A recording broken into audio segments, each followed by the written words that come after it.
Auto Parts. You can shop O'Reilly Auto Parts. They have thousands of parts and accessories in stock, brands you trust, like Wagner brakes, Monroe shocks, Super Start batteries, Wix filters, my choice, and they can even get those hard-to-find parts, most with free overnight delivery. O'Reilly Auto Parts, better prices every day. Your calls, Hannah will take your calls at 888 Car Clinic. That's, I'll give you the number, 888-227-2546. Lots of great information today. A couple of special guests a little later on if they show up. But now it's time for you to show up at 888-227-2546. I'll be right back.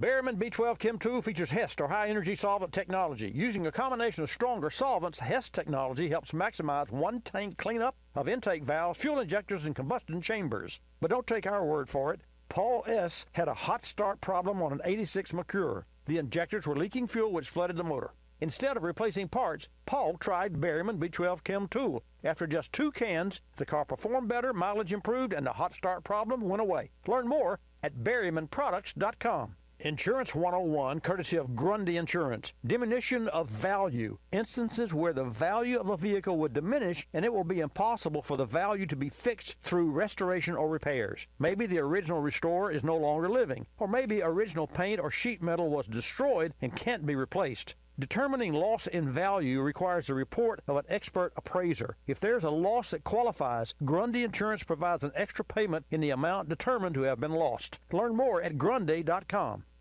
It's car cruising time. Time of year where you take out your vintage ride and enjoy some quality time behind the wheel. With summer driving season right around the corner, if you have an older car, why not put together a side-of-the-road emergency kit, including belts, hoses, flashlight, and a bottle of K-Seal. That's right, K-Seal. Older cars with older cooling systems are more prone to leaks and failures. Radiators, heater cores, head and or intake gaskets, just to name a few. These problems typically occur away from your garage, creating chaos and ruining the good times. K-Seal is great insurance and will help keep your car from having to be towed, and for a fraction of the cost. And it can save the day by safely sealing your cooling system. K-Seal is different from other sealers with its ceramic technology that's designed to repair the leak without clogging. Log on to K-Seal for more information, including videos and the many different applications. Don't just seal it, K-Seal it. You're listening to Bobby Likis Car Clinic. Rosie Outfitters, I'm Tina. How can I help you? I'd like to place an order. Great. Which item? The cotton roll neck sweater, large. Okay. Periwinkle, Loden, or caramel? The caramel, please. The what? I'd like it in caramel. Oh, the caramel? Yeah, that's what I said, Tina. Actually, you said caramel when it's pronounced caramel. Can't we just call it yellow? No. Everyone knows the best part of a Milky Way. They just don't know how to say it. After all, it's our caramel. It's caramel. Ugh, that makes a Milky Way great. You start my morning, you stir in my soul, you warm my heart, make me feel whole. Your aroma calls me, starts my morning, happy morning. Your name is Folgers Mountain Grow, now you're here. Your aroma helps me wake and the day is mine to take. The best part of waking up is Folgers in your cup.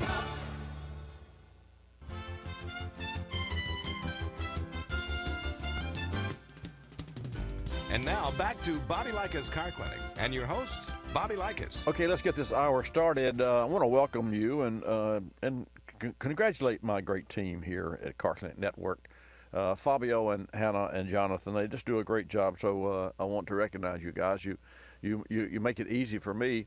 And let me tell you why that is, because I'm a technical kind of a person, and I worry about volumes and wires and amplifiers, and I used to, and I mean for years and years, and it was always with reason. For those of you in the broadcast business, whether it's a global cast like we do at Watch Bobby Live, which means that we're available in video HD here on our Google channel or YouTube, we every Saturday from 10 to noon. So we're live right now if you're seeing us, and I'll wave at the camera. Also for our radio affiliates across the nation. Our good friend, Angel Bourdon in New York with originally ABC Satellite Radio Network. Well, originally we were with Sun, the Florida Sun Network, for a couple of years, and then we had an opportunity to go with ABC, and we took that opportunity, and that lasted for a long time. And ABC sold that studio in New York, not that they still don't have studios, but they, for one reason or another, to another firm. And then today, Westwood One is our supplier and our partner, really. And I say partner because you have to have partners for any team to perform, and you have to have individual effort for team performance, at least for outstanding performance, and that's where our team really excels and steps up. And so Fabio, thank you so much. I appreciate your timing is impeccable, and I don't use that word lightly or often. And it's to perfection, really. And I, for years, was under the assumption that there was such a thing as perfection. Well, there's not, but there's excellence. And so nothing's perfect. And Hannah, you do a great job answering the calls from folks. And folks, tell Hannah hello. She's the newest one in the fold here, and she's doing a great job.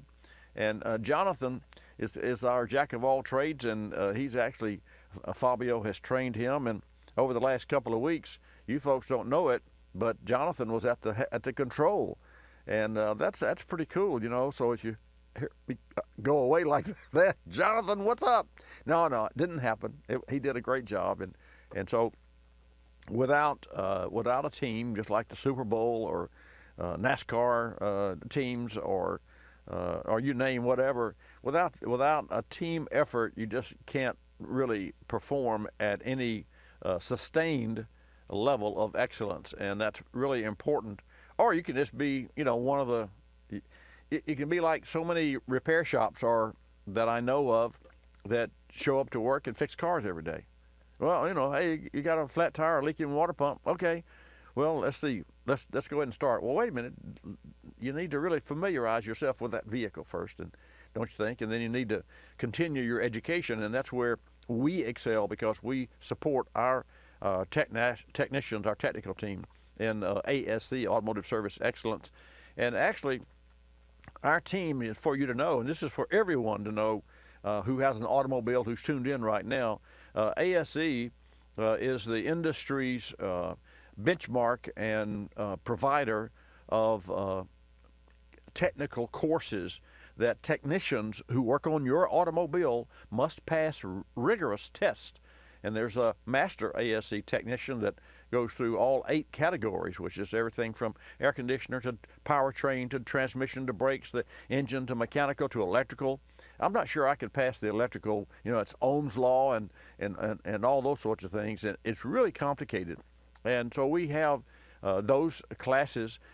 We don't give those classes. We pay for those classes, and our technicians go to the University of West Florida, and they're sequestered in a big classroom. No phones, no cell phones. How about that? No cell phones. I should go just to see what it's like not to have a cell phone, and a pencil, and they are in this room, and they answer questions, and if they pass, they pass, and they have to answer so many right out of so many questions and in such a period of time. So it's really interesting, and our team it has done an excellent job. They failed some tests, and in fact, I won't mention Tommy's name, but he failed his last test by one question. One question. You had to have like 84, and he had 83, and you have to reflect on that and say, "Oh my gosh, what question was it?" So the bottom line is, what's he doing? He's right back at it. Because that's just. I can tell you that I have failed many, many more times than I have succeeded. So for whatever success that we have, it's through failure and through you get back up and do what you have to do. The good news is what we provide is we have one standard. And I think that all starts right there. You have to initiate and have the standard. And the standard that we live by is we work on an automobile, your automobile, and I would pass this on to all of the dealership personnel who might be tuned in, or independent or chain stores, like the Firestone stores and those sorts of things, the Pep Boys and all those the national chains. it all starts with the standard. If this vehicle that you're working on belonged to your loved one, or to you, or to someone that, if you're jumping out of the airplane, would you trust yourself to pull the chute? Would you have trusted that you packed the chute correctly? So when you put that sort of stress or that sort of influence on repair, then you do everything that you can to make it right. And we had an interesting case. I won't go there because I'm going to take a call from Texas, and your call is at 888 Car Clinic. But we replaced a water pump on a Ford V6 this week, and I'm going to share with you exactly what that entailed. We had to take the motor apart, the engine apart, because the water pump is inside the engine. Now, let me tell you something. That is way, way strange for Ford Motor Company and other manufacturers to install the water pump within the engine, and it's turned by the timing chain. Unbelievable. So let's go to Texas and talk to Lawrence, and then we'll come back and I'll tell you a little more about that. We actually are posting that online because it was so out of the box. Lawrence, welcome to Bobby Likis Car Clinic. Glad to have you in the house. All right, thank you.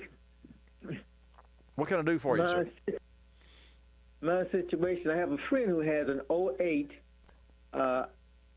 Saturn Outlook.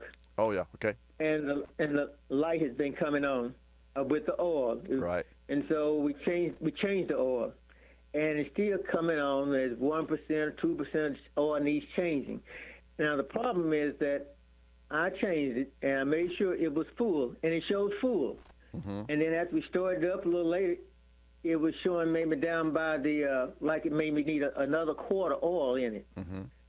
And before I did it, they had changed the oil, and then it was just, it wouldn't stay in there. It was just going somewhere. But after I changed it, it's just staying at between the third dot and the second dot. And we've just been trying to figure out what has been going on because it did show full on there. Okay, so here's a question. So you think about this. Don't shoot from the hip here, Lawrence. If you check the oil, you should check the oil in the morning when the vehicle is on level ground and sitting overnight, and you should do it 2 mornings in a row. Then you will know, or once a month or once a week, but in the same circumstances, to make sure that there's no oil that is staying up at the top of the engine. I mean, that is the way that you accurately, and I'll do that. The reason I say do that, I mean, I practice what I preach. When I check my car doesn't have an oil stick. It does have a monitor that measures the level.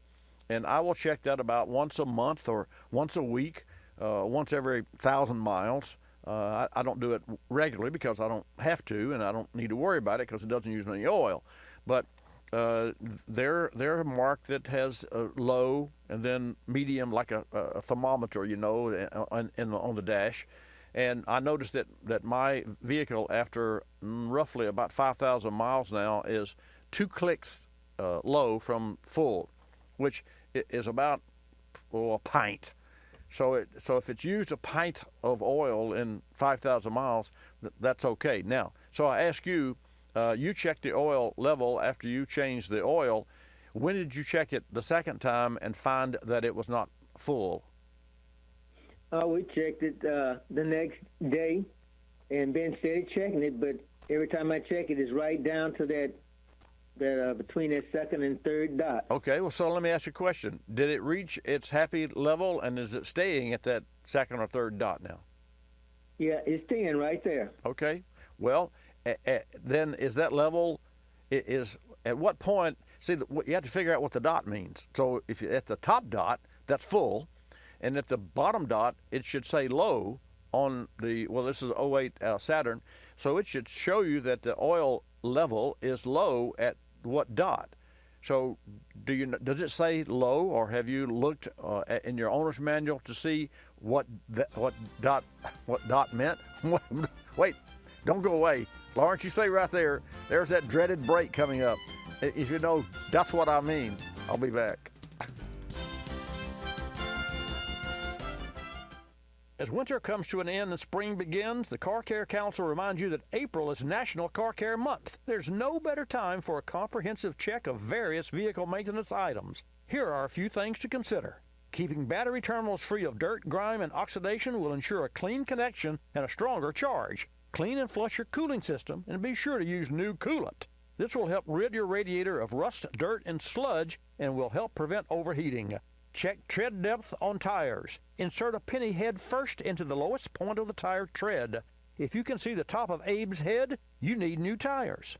Correct tire pressure is also important, as under or over-inflated tires wear unevenly. And proper wheel alignment may not seem vital, but misalignment can shorten tire life and pose safety issues. For more great tips, videos, and recommended service schedules, visit carcare.org. And while you're there, order a free copy of the Car Care Guide for your glove box. That's carcare.org.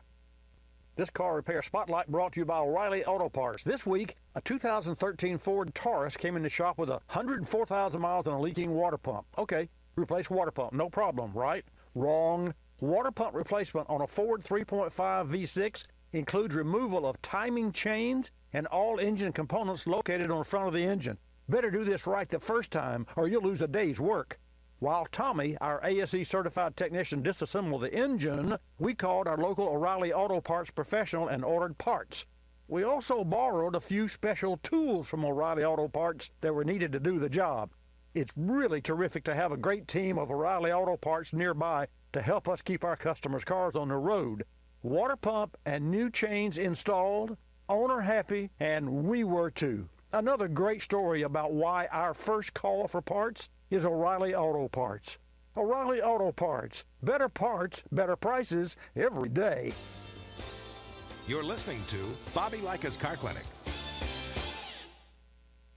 The airlines like to have sales. Summer getaway sales, holiday sales, winter sales. Truth is, at any moment, some airline somewhere is on sale with low fares to great destinations. Travelocity knows exactly what's going on, who's on sale, to where, and when, at over 700 airlines worldwide. We even have this nifty feature that lets you look at a calendar so that you can see exactly the days the great fares are available. Travelocity.com. Go virtually anywhere. AOL keyword, travel. Hun, guess my temperature. It's 2 a.m. Go to sleep. Come on, one guess. I'm 98. Higher. Higher, 99. You're getting warmer. Wait, I'm getting warmer. Cold symptoms keeping you from getting a good night's sleep? Get NyQuil, the nighttime sniffling, sneezing, coughing, aching, stuffy head, fever so you can sleep better to feel better medicine. Use as directed. One more guess. 100? Yes. Tell her what she's won, Bob.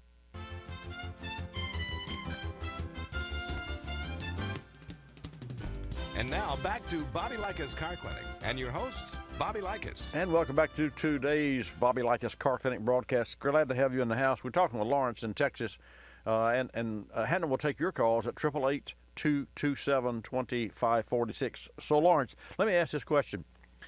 How many quarts of oil did you put in this Saturn engine? And, of course, you changed the filter with it, or did you? Yes, I changed the filter. And what was the total number of quarts of oil that you put in that engine?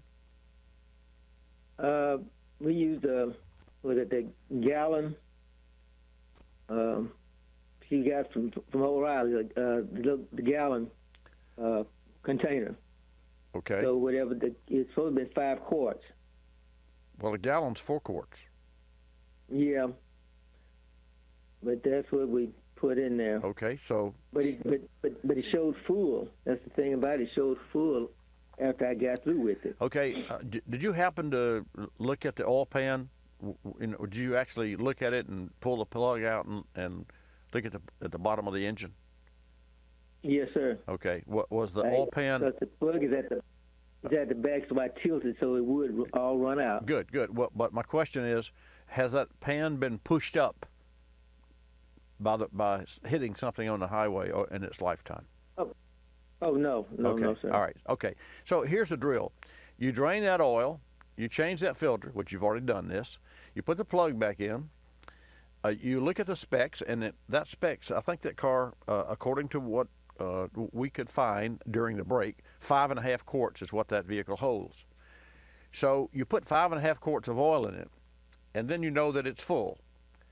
And then you pull the dipstick out then you put the 5 and you crank it up and you run it and then you let it idle and then you for like 5 minutes and then you shut it down and you wait a good 15 minutes. I mean, that's overkill, but wait 5 or 10 minutes, and then check the oil level with a stick.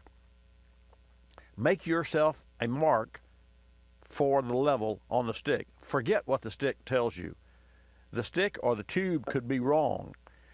In its lifetime, the tube could be pushed down too far in the block, or the stick at the very top. In other words, by looking at, and of course I would suggest that you look at the owner's manual and confirm that it's 5.5 quarts. You put 5.5 quarts in it, and if the oil pan is the original oil pan and is not pushed up, then that's the full level that the engine was manufactured to hold and designed to hold.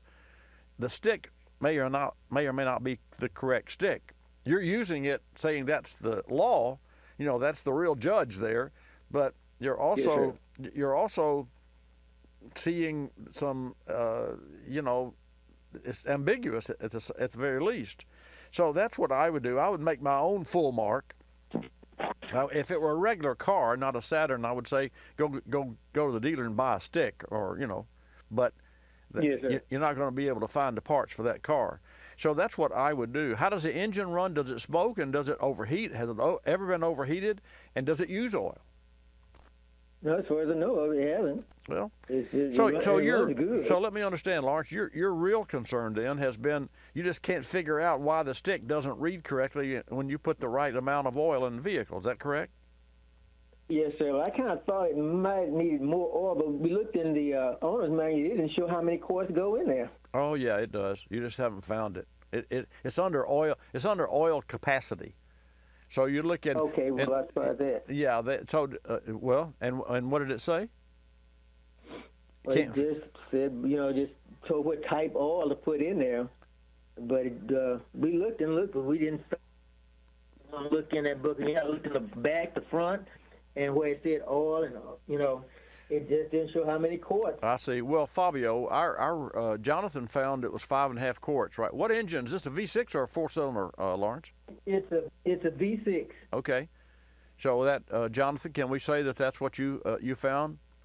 So we go to alldata.com, and AllData gives us capacities and all that information. We've used AllData, longer than I've been on the air.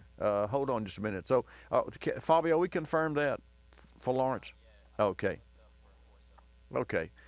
It's probably going to be the same. It definitely won't be any less. And the 4-cylinder holds 5.5, correct? So the V6 is not going to hold any fewer.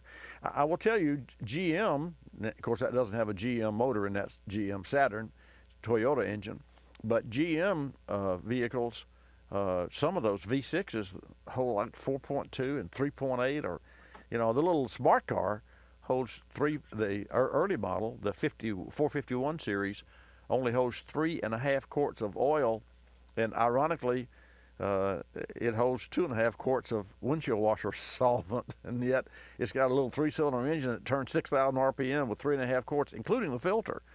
The new one holds 4.4. The new engine, which is a turbocharged one that I have, and I love. It's a great car. So did you find that yet, or if not, we can go on. We can move on. Okay. So Lawrence, here's the bottom line. Jonathan, and you stay tuned. Jonathan is continuing to look to make sure, but a 4-cylinder, according to what Jonathan, 5.4. Okay, so Lawrence, here's the drill. Yes, sir. The V6 engine holds 5.4 quarts of oil.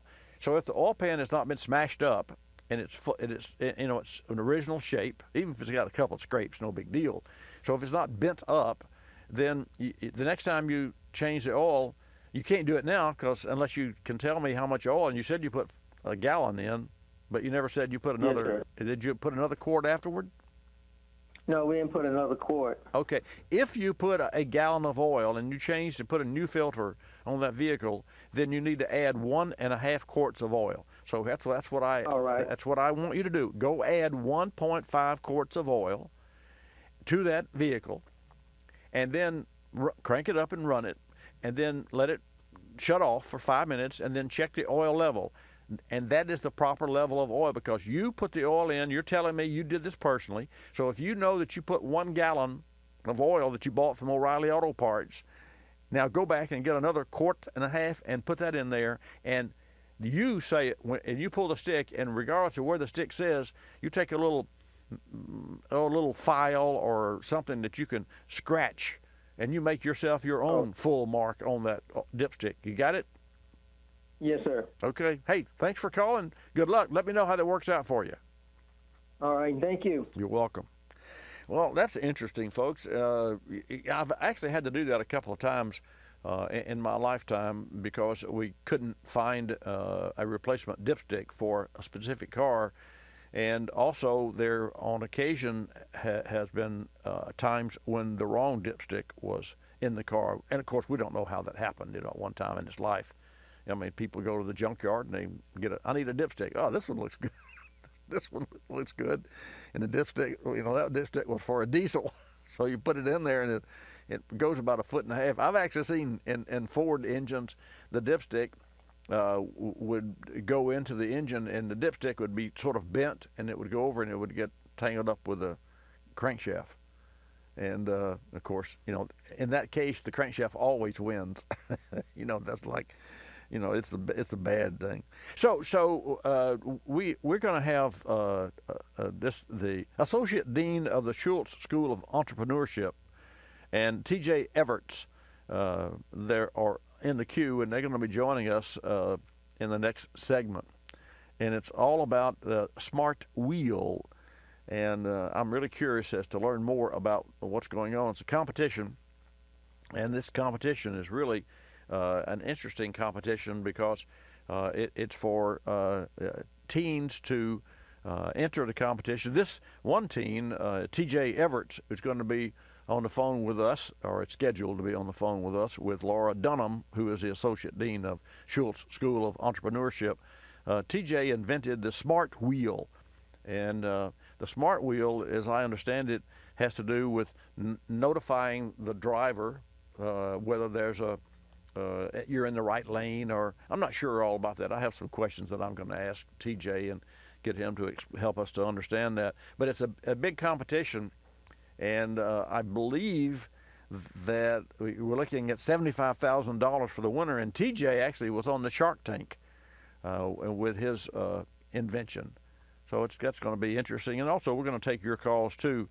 I will tell you that Johnson Controls, and I speak often of Johnson Controls. They're one of our partners, and that's the AGM battery that I endorse and that I use, that I have in my cars. The AGM battery versus a flooded battery. AGM has a more solid structure and uses absorbent glass mat. That's what the AGM stands for. But speaking of batteries, recycling is a huge part of that industry. And so write this down, make yourself a note, recyclingmybattery.com. And Johnson Controls recycled its first battery in 1904. And today, the company uses its 100 years of experience to increase recycling rates and the development of new recycling systems around the globe. Last year, Johnson Controls recycled 8,000 batteries. You say, oh, no, wait a minute, that's not many batteries. But they did. Last year, Johnson Controls recycled 8,000 batteries per hour. That's a lot of batteries. And to help consumers find a nearby facility to recycle used vehicle or boat or a lawnmower, a motorcycle, garden battery, Johnson Controls encourages you to visit its website at recyclingmybattery.com. In the last year, more than 60,000 people actually visited that website at recyclingmybattery.com. And to learn more about recycling and how to utilize the website and to find a location for you to recycle your battery. And according to Ray Shemansky, who is the Vice President and General Manager of Aftermarket Johnson Controls Power Solutions, and I quote, "Vehicle batteries are by far the world's most recycled consumer product. Up to 99% of a standard vehicle battery can be recycled and reused to make new batteries or other products, end quote. And that's from Ray Shemansky, the Vice President and General Manager, Aftermarket of Johnson Controls Power Solutions. And in closing, the metals in conventional batteries are the most recycled materials, folks, in the world, more than glass or paper or cardboard. The plastic can be recycled into new battery cases, and the electrolytes can be reused or made into detergents. I did not know that. Check them out, recyclingmybattery.com. So, 888 Car Clinic is the number, 888-227-2546. I've got some great information for you about new oil, a new spec of oil, not a speck of oil, a new specification for oil. You never want to see a speck of oil on your car. We're going to come back and we're going to talk with Laura and we're going to talk with TJ and take your calls at 888 Car Clinic. Don't touch that dial. We recently sat down with Kate Searlick, Global Product Management Lead with Johnson Controls. Kate talked about the advantages of AGM batteries, noting they outperform traditional flooded batteries when partially charged, a key benefit if your normal driving consists of shorter trips. Let's hear from Kate.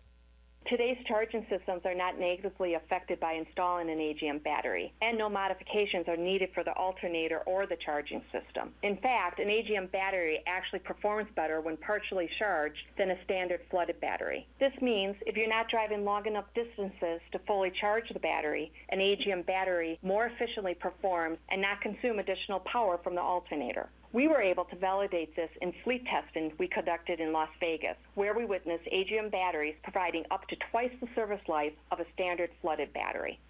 AGM batteries help meet the electrical demands put on today's vehicles, and Johnson Controls is the world's largest producer of automotive AGM batteries. Learn more at autobatteries.com. You're listening to Bobby Likis Car Clinic. Waking up can be a chore, but mornings knocking on my front door. Know just what I'll do. Put on a pot of Folgers brew. Mountain grown aroma hits the spot. Helps me give all that I've got. An opportunity to start out smiling and happy.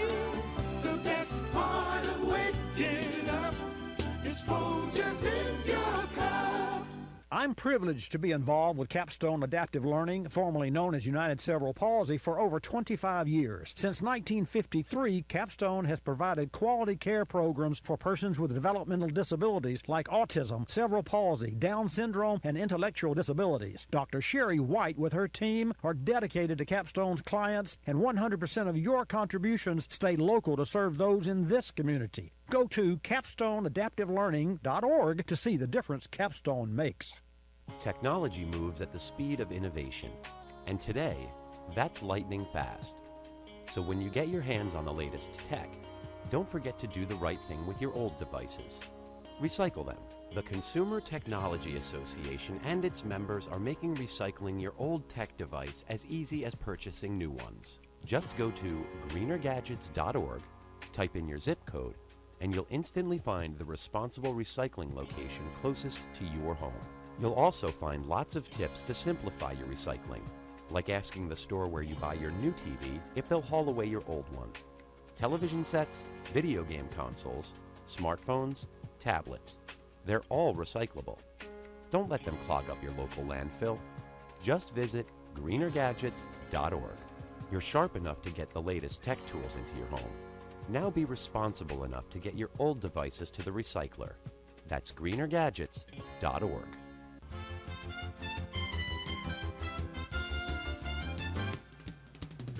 And now back to Bobby Likis Car Clinic and your host, Bobby Likis. And welcome back to Bobby Likis Car Clinic. Great program today. Your calls at 888 Car Clinic when I come back. But first, it's very exciting. Get this, folks, a Shark Tank competition for college students. This weekend, 25 teams will compete in the Schultz Entrepreneurship Challenge at the University of St. Thomas in Minnesota. After making their pitches, the top college team will walk away with $75,000. This competition, in terms of cash prizes, is the largest undergraduate-only venture pitch competition in North America, and it's funded by Richard M. Schultz Family Foundation. Schultz founded Best Buy. Joining us this morning to talk about their big business idea is TJ Everts, CEO of Smart Wheel, along with Laura Dunham, Associate Dean of the Schultz School of Entrepreneurship at St. Thomas. TJ and Laura, welcome to Bobby Likis Car Clinic. Glad to have you in the house. Thank you so much. Glad to be here. Glad to be here. So, TJ, what inspired you and your team to come up with this idea? Yeah, definitely. So the idea sort of started back when my friends were just starting to learn to drive, and around that time was the same time that our state of New Hampshire had enacted an anti-texting while driving law. And I got to witness firsthand some of the really crazy distractions that happen behind the wheel of new drivers. I mean, we've all seen it. Driving down the highway, we see that person on their phone, doing makeup, doing something, and causing the, weaving back and forth. And during that time, we thought, there must be a solution out there. Obviously, the statistics are quite staggering. There are over 3,500 people who die each year due to distracted driving, and over 400,000 people are seriously injured. And so after some research, though, all we found were recording devices, which are only effective after the fact. So they'll tell you how fast you're going when you hit the tree. They don't actually do anything to prevent it. So we set out to create a solution that would do two things. one, it would be able to detect and help with many types of distraction, not just cell phone use. And also that would be able to alert drivers before an accident to help them avoid dangerous situations to begin with. That's very interesting. So share with our Car Clinic listeners and viewers a little bit about your business. Definitely. So our business is called Smart Wheel Incorporated, and our product is called Smart Wheel. It installs just like a regular steering wheel cover on any car and has patented sensor technology that monitors the position of the driver's hands. And that's how it's able to determine when the driver loses focus from the road, and then alerts the driver in real time with lights and audio tone, like a lights and an audio tone to refocus them to the road ahead. And then these events are actually stored on the device and can be transmitted via Bluetooth to our companion mobile application, which provides insights into how you drive. So like it assigns your driving safety grade, a breakdown in your driving performance, it lets you win cool rewards. So for example, our product is targeted initially towards the parents of new drivers, right, to help their, because that teen drivers are the ones most at risk. And so for example, the app could be a great way to create teachable moments between a parent and their student when it comes to improving their driving. So TJ, so that I can fully understand from a technical standpoint, is this a steering wheel wrap that goes around with sensors? And is it a Wi-Fi to the car's hard drive, or how does it connect to the automobile? So currently, our first product, so we have several products that we're developing currently, but the one that we have now is called Smart Wheel Protect, and it's really cool because it's completely standalone. So it just takes seconds to install. It doesn't actually connect with the car itself, so there are no complications there, but it does connect with your smartphone via Bluetooth. Now, in future iterations, we do have the capability and the idea to be able to eventually interface with the vehicle. Obviously, it's a little bit further down the road because there are several challenges associated with that. Well, in future generations, the OEMs are going to come to you and love your idea. TJ Everett, CEO of Smart Wheel, along with Laura Dunham. Laura is the Associate Dean of the Schultz School of Entrepreneurship at St. Thomas. Laura, they're obviously very smart and inventive college students, and Mr. Schultz himself is quite an entrepreneur. He founded Best Buy. Can you talk about the contest and how it all got started? Yeah, for sure. So you're right. Dick Schultz is a passionate supporter of young entrepreneurial people, and he's been a big supporter here at St. Thomas, which has always been a leading educator in entrepreneurship. We provide a lot of programs for our students here on campus and realized there wasn't anything quite like what we do here for nationally for students from other colleges, and we wanted to bring them all here onto our campus and provide them with a really transformative experience. So actually, these students are here for 3 days, and as you mentioned, there's 25 teams, and they were selected from over 100 submissions. They're coming from schools all over the country, and they're going to be participating in a lot of stuff in addition to the competition. They're going to be doing educational workshops with experienced investors and entrepreneurs. They're going to be participating in a pitch competition. Tonight, they're going to be put on teams with members of other teams in order to solve an innovation challenge. And then this whole thing culminates tomorrow in our Schultz Entrepreneurship Challenge, which is the business plan competition. And across these 3 days, these students are not only learning, but they are competing for $250,000 in cash prizes. Wow. And the winner is $75,000, correct? The winner of the competition tomorrow of the Schultz Entrepreneurship Challenge is $75,000, yes. Well, that is way cool. TJ, if you win, what will your team do with the money, and how will it help your business? Well, if we were able to win, it would really help our business. So our goal from the beginning has been to save lives. So we would definitely use the money to invest back into our business and fulfill a lot of the existing demand that we have for our product. We're in talks with a number of major fleets and also insurance companies, and we really want to be able to use these funds to progress forwards in those partnerships and really get our product out there to people who actually need it.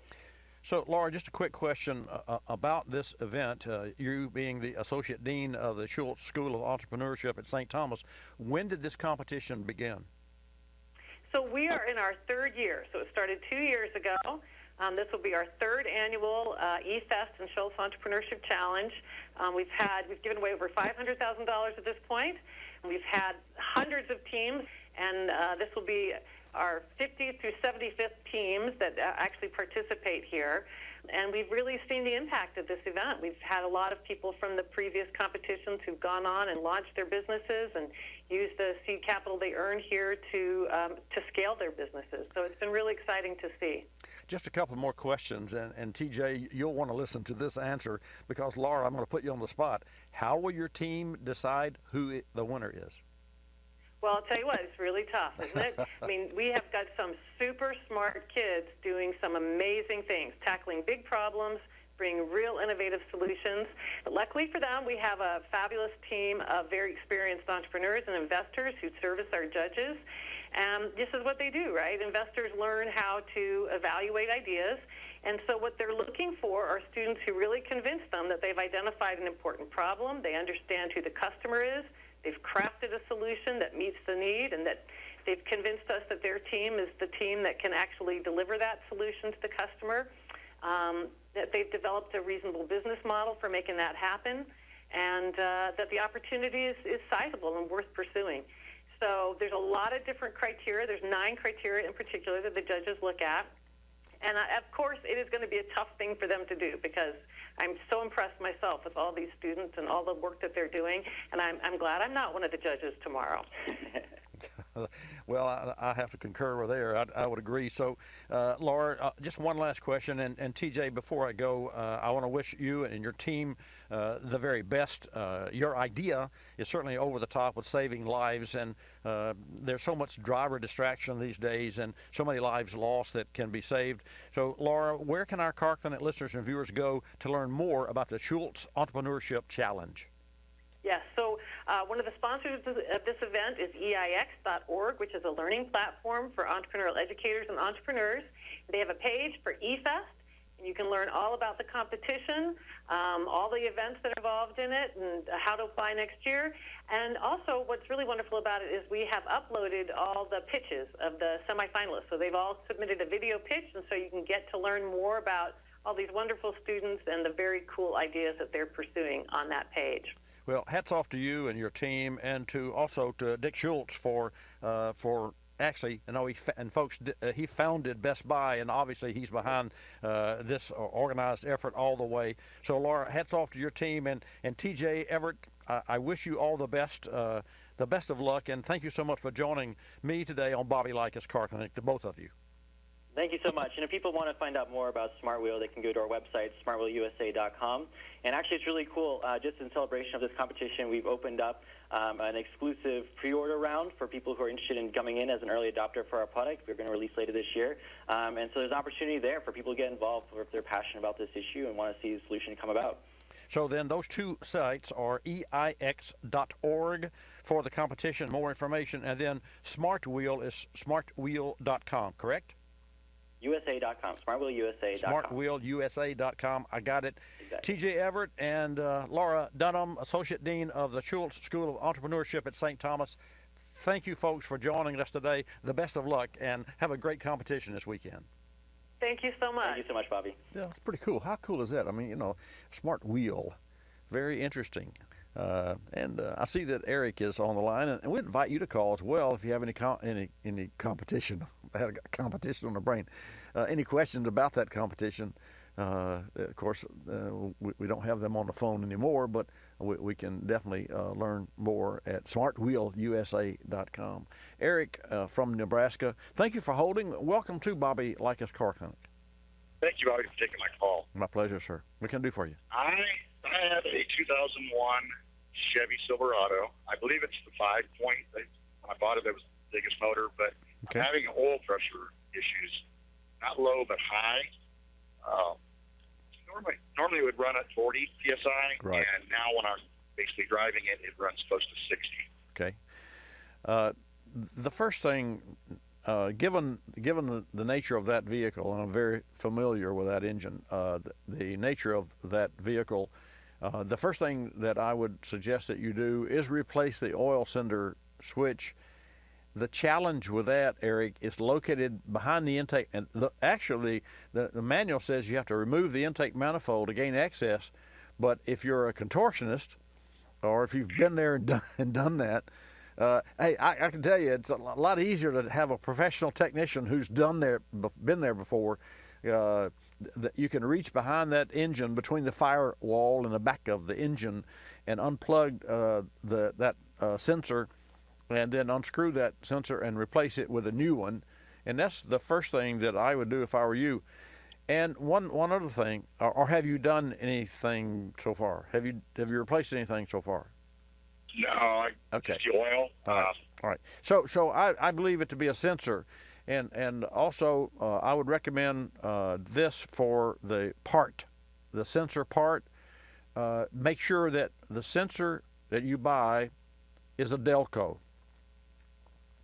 Okay. And I have reasons for that, so I won't go into that. But just from my experience and with my success rate and failure rate, the Delco sensor is the only part that we use for that vehicle, other than what I guess the dealer makes, and of course may be the same part.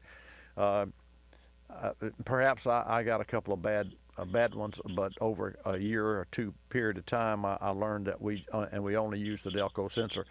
Now, there's one other thing, Eric, that has to be researched by the shop when your vehicle VIN is encoded. There is, on some of those vehicles, well, first, does that engine have a cylinder deactivation? I think it does, doesn't it? I'm not sure what that is. Well, a cylinder deactivation is you're driving down the road 60 miles an hour on a plane, a cruise, and the computer will deactivate some of the cylinders so it gets better fuel economy. No idea. So, but I think it does. But anyway, you check on that because it's an 01, and I'm not sure that 01 had that. 06 or 07, I would say, yeah. But so if it has cylinder deactivation, then that means that behind and deeper within the oil galley, but just behind that, where that switch screws into the oil galley, there's a little thimble-sized oil filter, and that filter filters any debris that might be in the engine from going up into the lifters. Those engines were really tough on lifters. Yours may be pre-cylinder deactivation, but I don't know that in front of me. I don't use a computer or anything on a radio. So the bottom line is, replace the oil cylinder switch using a Delco part, and also replace the screen filter that is up in the oil galley, if indeed it has one. And the technician will probably have to use a little 90-degree scribe, a little pointed, like an ice pick is what a scribe is, in order to reach up in there and pluck that old filter out, if that vehicle is equipped with one. And the shop should be able to tell you by looking at the serial number of the vehicle and looking at their professional repair manuals. Any questions? No, thanks. I have no idea what I need to do. Yeah, thanks. I'm glad you called, and take care always. Where you live in Nebraska, by the way? Kearney, Nebraska. Kearney. Let's see. I know where that's.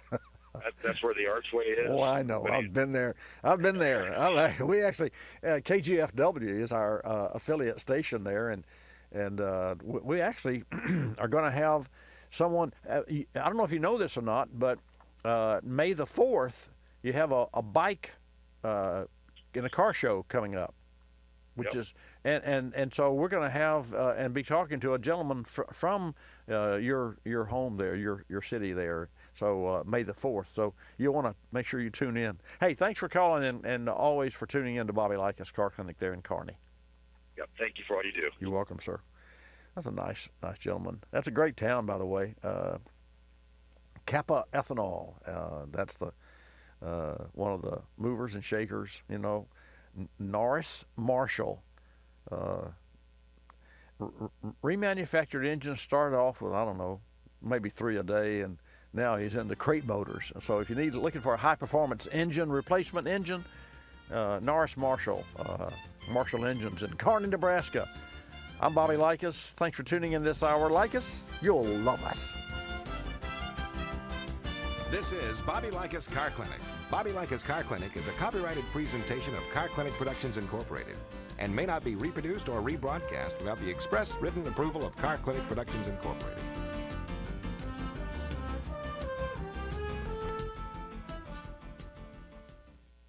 Today's Repair Spotlight is for gasoline-powered engines with 60,000 plus miles. At this age and high mileage, vehicles can develop irritating small oil leaks that can make a mess and ultimately cause serious damage to engine and chassis components. The solution? Berryman's B60 High Mileage Oil System Rejuvenator. It's simple to use and safe for engine components like catalytic converters and oxygen sensors. Berryman B60 High Mileage Oil System Rejuvenator cleans and protects the crankcase and engine oil system on all gas-powered vehicles and conditions and revitalizes seals and gaskets to help stop oil leaks. Berryman B60 High Mileage Oil System Rejuvenator contains zinc-based ZDDP and molybdenum moly to help fight friction, heat, and wear. It helps prevent sludge formation to maximize engine performance and life. Don't put up with those pesky oil leaks. Add some Berryman B60 to your motor oil and add another level of protection for your engine. Learn more about Berryman B60 and other great products at berrymanproducts.com. You're listening to Bobby Likis Car Clinic. If you're familiar with the Kulseford section of the newspaper, you probably understand this message quite well. You see, in the Kulseford section, everything gets abbreviated. Consonants, vowels, prepositional phrases, the very building blocks of our language are thrown right out the window. And that makes it difficult when you're trying to sell your car. You've got a limited amount of space to work with, and by the time you abbreviate the description of your car down to a couple of fragmented sentences, it sounds less like a car and more like a Bluck sedan with sniffed like new condition lemals. No wonder more people are selling their cars through eBay Motors. They can post unlimited text and photo descriptions, and with a nationwide marketplace, they're likely to sell it for more. Plus, both parties can be covered by eBay's vehicle protection program. Buyers are happy, sellers are happy, and no one's abbreviating. eBay Motors, a better way to sell your car.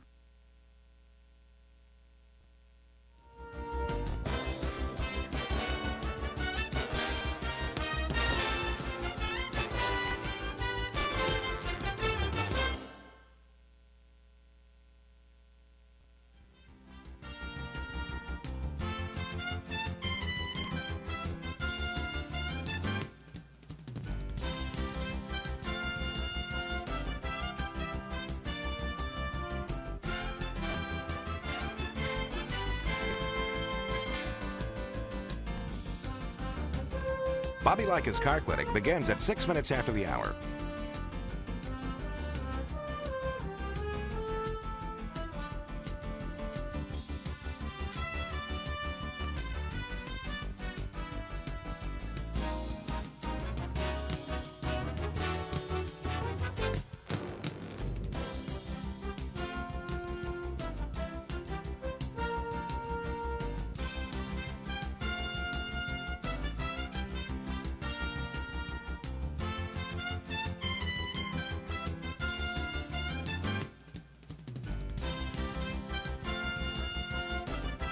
Bobby Likis Car Clinic begins at 6 minutes after the hour.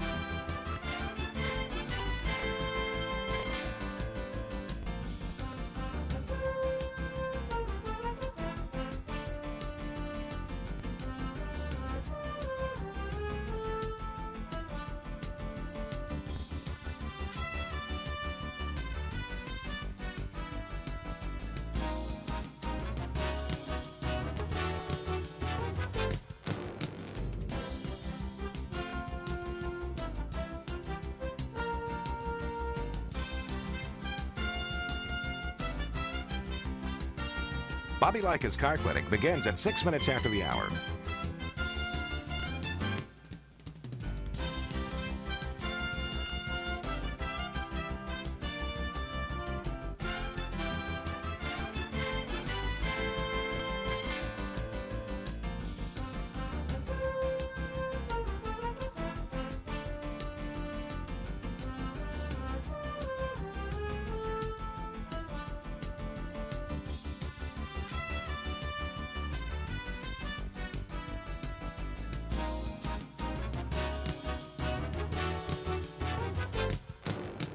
Bobby Likis Car Clinic begins at 6 minutes after the hour.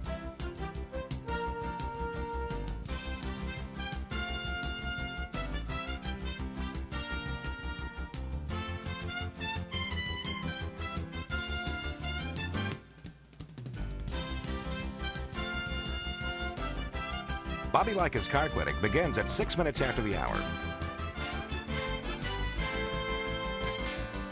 Countdown to 3-minute mark. 5, 4, 3, 2, 1, mark.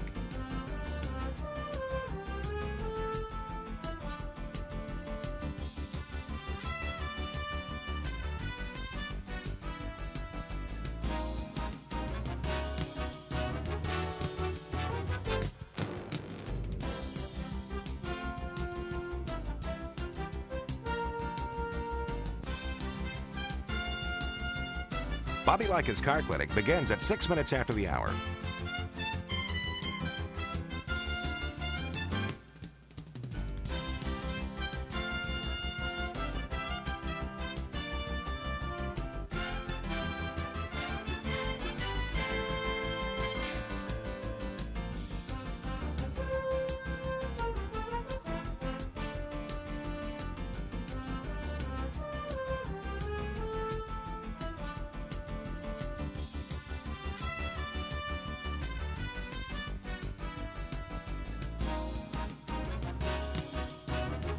Bobby Likis Car Clinic begins at 6 minutes after the hour.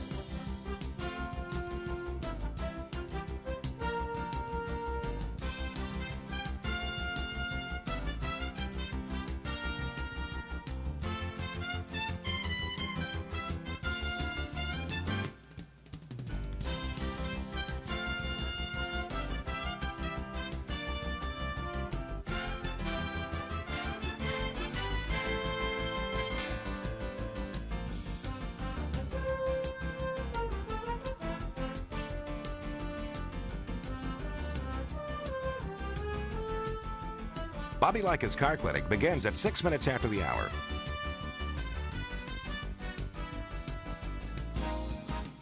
Countdown to 1-minute mark.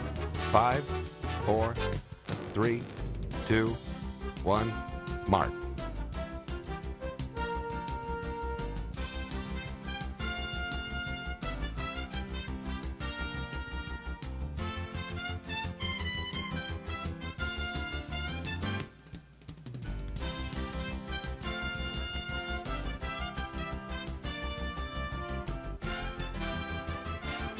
Countdown to 30-second mark. 5, 4, 3, 2, 1, mark.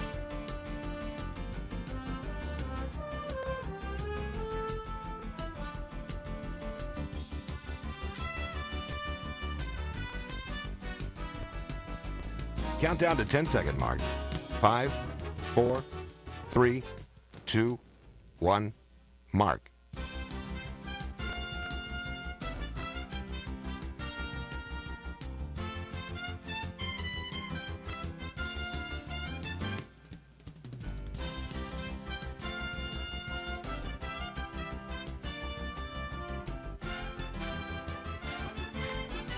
Welcome to Bobby Likis Car Clinic.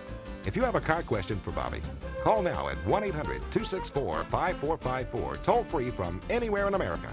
And now, here's your host, Bobby Likis. Well, a special welcome to this hour of Bobby Likis Car Clinic. Sit back and ride along with me, and we'll talk cars, and I'll share with you some latest information. Some of the information that I will share this hour is about the new oil specification, and it's G6, and I'll get into that a little bit heavier, but it has to do with, and it's very important if you drive a late model automobile, that has a gasoline direct injection or a turbo gasoline direct injection engine, because the oil coaks up and the fuel coaks up in those vehicles behind the intake valve. And because the DI, the direct injection fuel, goes directly into the piston, that fuel is not sprayed into the engine through the intake, through the lungs of the engine any longer. Only the air goes in the lungs, and that's where the oil is also from the PCV system, and that causes some coking problems. If you have 15,000 miles, you've already started a coating procedure on your intake valves. I'll tell you a little more about that. It's very important. Bobby Likis Car Clinic is brought to you this morning by The Battery Shop on YouTube. Our partners developed this YouTube channel. Our partners are Johnson Controls, of course. The Battery Shop features DIY videos on battery installs and other tips. It's a great resource for car battery information. That's The Battery Shop channel on YouTube. The Battery Shop. Your calls at 888 Car Clinic when I come back. Time for another edition of Cooling System Q&A, brought to you by Motorrad, your first choice for vehicle thermostats and caps. Why is the thermostat so important? Cooling system regulates engine temperature and helps prevent overheating. While it's comprised of several components, the thermostat plays a critical role with efficient cooling system operation. It must regulate coolant flow properly to maintain a specific engine operating temperature, in addition to providing quick warm-up. Motorrad's new stainless steel thermal element UltraStat is unmatched for corrosion resistance. Its revolutionary Reax wax mixture provides quicker reaction time. The UltraStat also features bilinear valve technology, which prevents thermal shock to cooling system components, gradually increasing coolant flow versus instant maximum flow found in traditional thermostats. The UltraStat precisely controls engine temperature to ensure the lowest emission standards, maximum fuel efficiency, and terrific interior cabin comfort. The Motorrad UltraStat line is the perfect thermostat upgrade option with coverage for over 160 million vehicles on the road today. Motorrad, leading the way in coverage and service. We recently had an 09 Honda Pilot come into the shop with 169,000 miles on the odometer. The vehicle owner said the cabin was starting to smell like coolant, and he was concerned. Upon closer inspection, we found a heater core leak. Choices were to keep the vehicle and make a repair, which at best is half a day's labor plus parts, or sell the vehicle and buy a different used car that could have its own set of problems. We presented a third option, K-Seal. You've heard me talk about K-Seal before. Well, I don't just talk about it, we actually use the product in our service shop. It's a pour-in solution designed to stop leaks and help prevent future leaks. Other sealers use sodium silicate, which has a tendency to clog the system. K-Seal features ceramic technology that's designed to repair the leak without clogging. Our customer went with K-Seal, and 1 month later, no more leak. Learn more about K-Seal at kseal.com. Don't just seal it, K-Seal it. You're listening to Bobby Likis Car Clinic. Another lending success story from LendingTree.com. Car dealers like playing games. They play percentage points, they play markups, but I don't like playing with my money. So I got my auto loan through LendingTree.com. I filled out one simple form, a marketplace of banks and lenders competed over it, and I got 4 offers back within hours. After all, the car buying game is a lot easier to win when you're holding all the cards. LendingTree.com. When banks compete, you win. For additional information and state license disclosures, please visit our website located at LendingTree.com.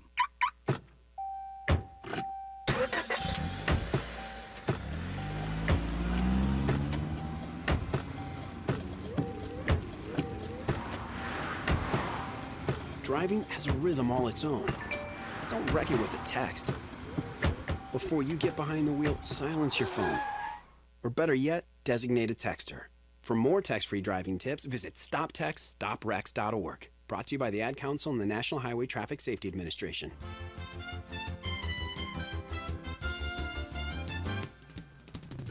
And now back to Bobby Likis Car Clinic and your host, Bobby Likis. Okay, let's get started with this hour. Have you ever thought about the history or looked into the history of transportation? I mean, it of course has had a obvious effect on everyone that's ever traveled or wanted to travel or move from point A to point B, unless you're on 2 legs, 2 feet. It's just amazing.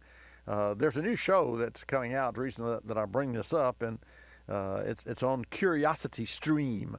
That's how you're going to be able to get it. And Sean Riley is the host, and he's a really cool guy. And we're going to ring him up a little bit, or he's going to ring us up, and we're going to have him, and I'm going to talk with him and let him tell us about some of the curiosity streaming that he's going to be doing with the show. It's called Speed, not the Speed Channel. It's Speed, and the host is Sean Riley. You get a chance to look him up and check him out. I've already done that, so I can get a head start, so I'll know what to ask him. In the meantime, let's take a trip to New York. And in that meantime, let's take a call from you at 888-227-2546. Randy, you're first to call, so you're first up. Welcome to Bobby Likis Car Clinic this morning. Hey, good morning. Good morning, sir. Yeah, I have a 2001 Chevy 2500 Silverado. Okay. And I was out of town for about a month. I came back home, went to start it, the battery was dead. So I charged the battery up, and the security light stays on, and you go to start the vehicle, it starts for a couple seconds, shuts off, and can't seem to get that security light to go out. Well, obviously it's lost its little way in life. I assume, and I say assume because there are miniature batteries, keep alive memories in electronic components and modules and what have you. So I assume that this unit needs to be reflashed or reprogrammed or coded, as some technicians call it. So what I would do, will it not stay running? You can't drive it? No, it starts for like a couple seconds. Sounds like it's going to run, then it shuts right off. Okay. Well, do you have like AAA? No. Okay. No. Well, Randy. Here's what. So you've got the battery back up and it's healthy now, right? Yep. Okay. Yep. So what I want you to do is I want you to disconnect the negative side of the battery. Right. And wait about 10, 15 seconds. And I want you to reconnect the negative side of the battery. Okay. And then I want you to insert the key into the ignition switch, and the key is going to have its own little chip. So the car has to recognize the key. Well, first, you have the key fob that locks and unlocks the door. Is that correct? Yes. Okay. So here's what I want you to do. Just unlock the door and leave them unlocked. Well, let me ask a question. Does the key fob still lock and unlock the door? Or do you know? Yes, it does. Okay, well, that's a good start because that tells me the transponder's working and the key fob batteries are okay. So that's good. And you've already locked and unlocked the door, and you tried to crank the car, and that didn't work. So what we're going to do now, we're going to power down the BCM, the body control module, and also power down the security system. But we're going to power it down immediately. And then we're going to reboot it with adequate voltage, which it didn't have before. It ran, the battery ran down slowly, and the unit says, "Oh, Right. I'm getting weaker and weaker." And what happens, Randy, in those circumstances? Those modules, I say those modules because cars today have 25 modules on them. A module has, like a body control module or security control module, has a self-protect circuit.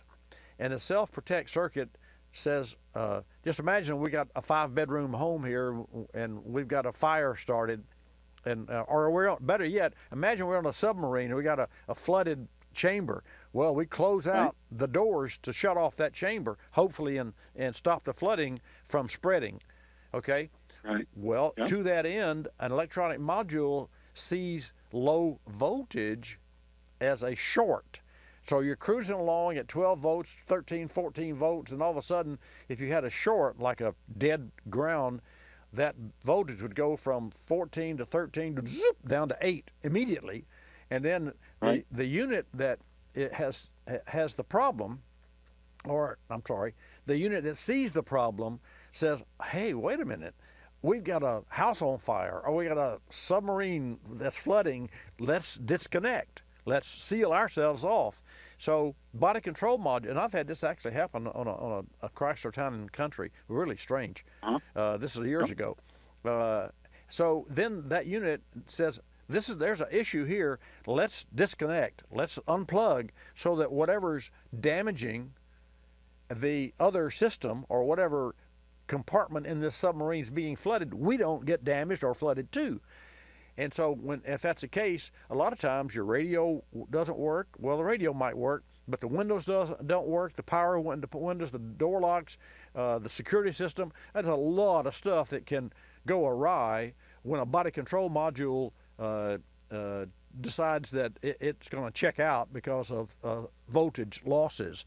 And voltage loss, that's why, and people wonder why I'm so adamant about AGM battery and Johnson Control products. It's because everything, literally, no pun intended, starts at the battery.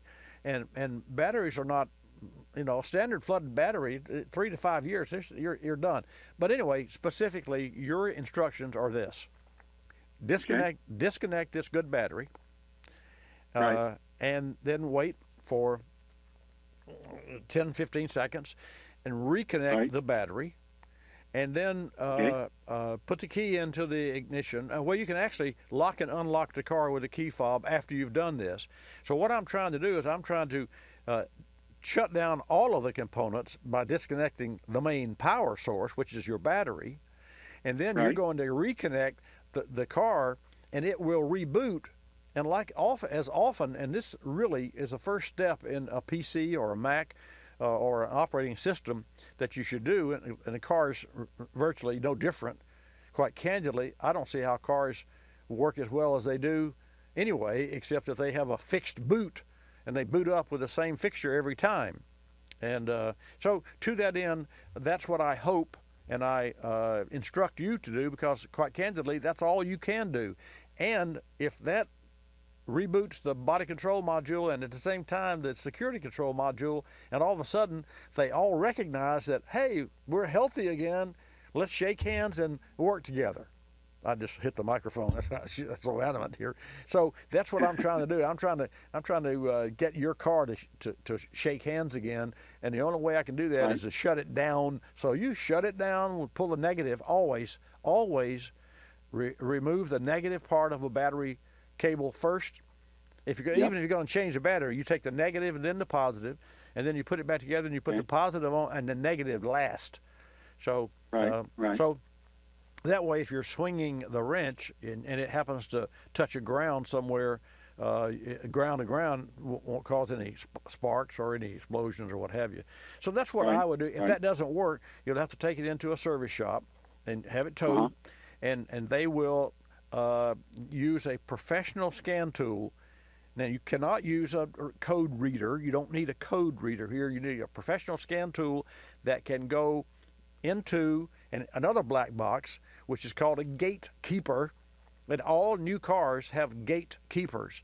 And gatekeepers are devices, electronic operating software that keeps the code readers at bay. So you can read the code that's in the car. And I'll give you a quick example, because folks, you need to know this too, because so many people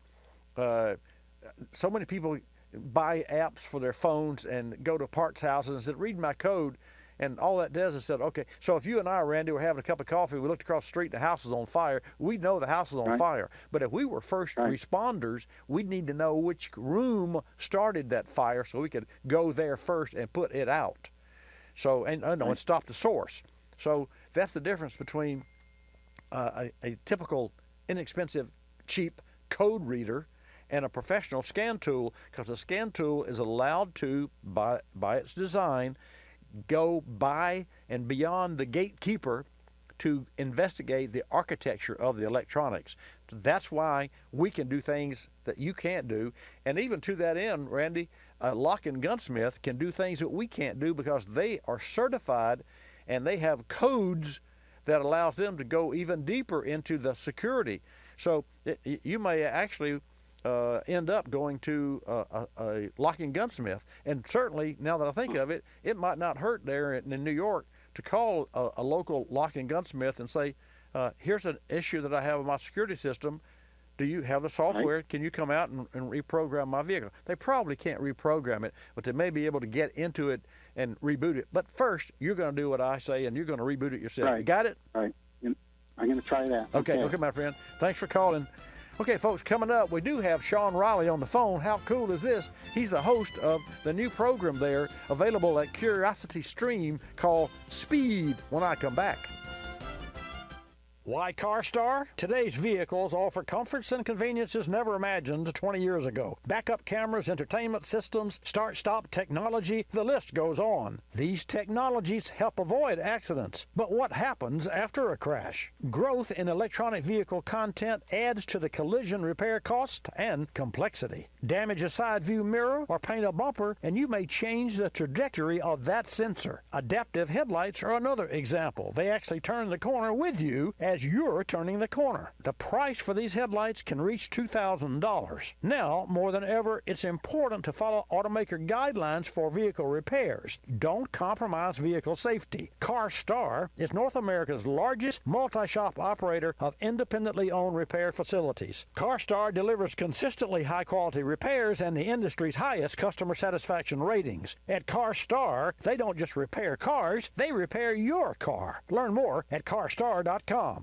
Folks, recently a 99 Chevrolet Blazer came into the shop. The owner was having problems with hesitation upon acceleration. He'd already changed out several parts: spark plugs, wires, ignition coil, mass airflow sensor, fuel filter, and the air filter element. He even changed the thermostat and coolant temperature sensor. Still had the same problem after putting a lot of money in this car, and he was frustrated. We dug a little deeper, cleaned the throttle body, and checked for trouble codes. No codes. So we recommended Berryman B12 Chem Tool. Carbon deposits and dirty fuel injector nozzles are a common problem with drivability in late model engines. We also recommended a higher quality gasoline. The customer noticed improvement on the first day, and only a few days and a few hundred miles later, the problem was completely gone. Berryman B12 Chem Tool features HEST, Berryman's exclusive high-energy solvent technology. The result is a more complete combination of available chemical technologies. Drive to BerrymanProducts.com for more information. That's BerrymanProducts.com. You're listening to Bobby Likis Car Clinic. Telephone From Geico Auto Insurance. When calling Geico to switch your car insurance, you will not need acetaminophen, naproxen, indomethacin, ibuprofen, a cold compress, an on-call acupuncturist, or any other pain remedy. In 15 minutes, you could save 15% or more. If it were any more painless, you could do it in your sleep, which is theoretically possible since we offer complete 24-hour service. Call 1-800-947-AUTO, 1-800-947-AUTO. Geico Direct, the sensible alternative. When you purchase the latest TV, tablet, or smartphone, don't forget to do the right thing with your old ones. Recycle them. The Consumer Technology Association and its members are making recycling your old devices as easy as buying new ones. Just go to greenergadgets.org, type in your zip code, and you'll instantly find the recycling location closest to your home. You'll also find recycling tips, like asking the store where you buy your new TV if they'll haul away your old one. Don't let your old tech tools clog your local landfill. Just visit greenergadgets.org.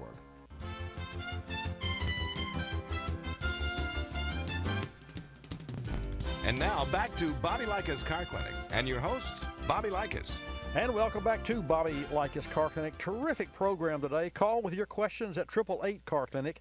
I'm really excited about our next guest today on Car Clinic. On the hotline with us now is Sean Riley, host of the new Speed docuseries. Speed is the incredible story of the development and the desire to move and the machines that take us farther, higher, and above all, faster. And you loyal Car Clinic listeners and viewers know one of my passions was building rear-engine dragster engines, and my team set a few distinct records in the day, so I understand the need for speed. Sean, we're really glad to have you join us today. Welcome to Bobby Likis Car Clinic. Let's talk about your Speed docuseries. Thank you, Bob. I'm so happy to be here. Yeah, what we're doing in this is really we're tracing the development of transportation technology across different mediums. So we're broken up into 4 hours. We do an hour of travel over water, travel in the air, travel in space, and, of course, travel on land. And each hour looks back in time to look at those pivotal moments, those technologies that have come out that have moved us up faster in speed and have also shaped the way society relates to those technologies. So we look at where we've come from. We look at how we got to where we are right now, and then we take a peek over the horizon and we look at the future, what technologies might be coming. So, Sean, where exactly did your journey take you as you sought out these technological marvels?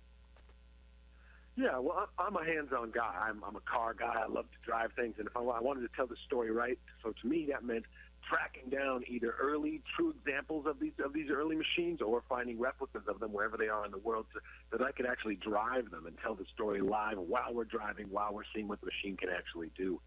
And then also to look at those new technologies that are out there. We had to go to where those technologies are being developed. So whether that meant looking at old historic real Norwegian Viking ships in Norway, or going to go to magnetic levitating 300-mile-an-hour trains in Japan. We traveled all over the world pretty nonstop, the team and I, to make this documentary. So, Sean, just a quick overview. What was the oldest technology vehicle that you drove? Well, because they're broken down into those different genres, I mean, boating is man's first form of movement around, which was just lashing logs together, and that goes back 800,000 years. So we started with the first real breakthrough in boating, which is Polynesian double-hull canoes that allowed the Polynesians to spread out in this big diaspora and actually populate all of the Pacific, including Hawaii. And they're really cool machines. So that's probably the oldest. And then just as far as cars, we really looked at the very first, what we might call a self-propelled vehicle, which is 1801, Richard Trevithick in England. Well, let's talk about today and the future of automobiles. Where do you think that we're going as far as being faster and more technologically advanced? Yeah, it's a good question. We're going in a lot of directions at once, but anybody who has to go out their front door and drive to work can say we're not going anywhere. They're very fast right now. In some ways, we're victims of our own success. We have amazing cars that are capable, safer than they've ever been, and capable of driving very fast, very safely, but we're not driving them very fast because our roads are choked with so many of us trying to get around. So, there are some technologies coming, exciting technologies coming down the road that can help alleviate that. Autonomous cars are coming, self-driving cars that can talk to each other. Of course, battery power, or the way that we use power density and the way that we get our power is going to change. And although it seems far-fetched, flying cars are not that far away. Wow. We're talking with Sean Riley, host of the new Speed docuseries. So, Sean, where did the idea of Speed and this docuseries initiate? Yeah, the idea really comes from wanting to better understand where we are now and to look at those, not just the moments in history where new technology comes onto the market, onto the scene, right, and changes the way we relate to distance and to speed and to travel, but also look at the people who bring those new technologies to market, because oftentimes it's people who are bucking a conventional wisdom, right? They're doing things that everybody says can't be done. I mean, there were all these fears around using motor cars to go fast, that it would damage the human body, that these sort of irrational fears that had to be overcome. And when Trevithick creates the first self-propelled vehicle using a steam engine that he takes out of a pump house from a mine and straps it to a wagon and lumbers down the road, people say he's going to blow himself up. But I wanted to showcase those people and then also really delve into the technologies and see how those technologies change us as a society. Yeah. So, Sean, you mentioned flying cars. What do you feel are some of the game changers in transportation that we can expect, say, in the next 10, 15, 20 years? Yeah, 10, 15 to 20, there are some changes coming. Of course, changes never come as fast as we wish they were. I mean, where's my flying car, right? I thought I was going to have a flying car by now. There are some prototypes of what we might call a multi-copter, personal drones, VTOLs, that are capable of taking off from your backyard and flying somewhere and landing right in front of where you want to go. Very cool. Those are probably further away. We do feature some of those in the show in our look at the future. But in the near future, we're looking at advances in cars being aware, basically, advances in LiDAR technology, which allow cars to know what else is going on the road, and interconnectivity, I think, when the cars start to talk to each other to help better understand how we can keep everyone moving quickly. But I'll say also, Bobby, I'm a car guy. I like driving. And driving around in some of these autonomous cars, you have to sit in the passenger seat with no one in the driver's seat and just watch that wheel spin, and it is hard for me to let go. It's hard for me to trust. So there's a bit of that out there. We're going to have to change hearts and minds to come around to embracing these new technologies. I'm with you there, Sean. No question. I've done and driven a few myself, and that right foot just hovers over the brake pedal, hoping that the car is going to stop, and the car does stop. Let's shift gears and just final few questions here, but specifically, how long is the Speed docuseries? Where can we watch it, and when do we start? Speed is broken down into 4 one-hour documentaries, and they're all available on CuriosityStream.com for streaming right now. CuriosityStream is an amazing standalone platform full of all kinds of documentaries on nature and science and technology, all beautifully presented in high definition. So Speed, the documentary series, is available on CuriosityStream.com right now. Terrific. Sean Riley, host of the new Speed docuseries and somewhat of a speedster, as I get it. You are as well. Sure was great to have you on Bobby Likis Car Clinic today. I will definitely check out CuriosityStream.com. Thank you so much for joining us, and I look forward to watching you educate us as to history and the future of transportation. Thank you so much. Thank you, Bobby. Pardon me, I lost my voice there. Well, it was going away.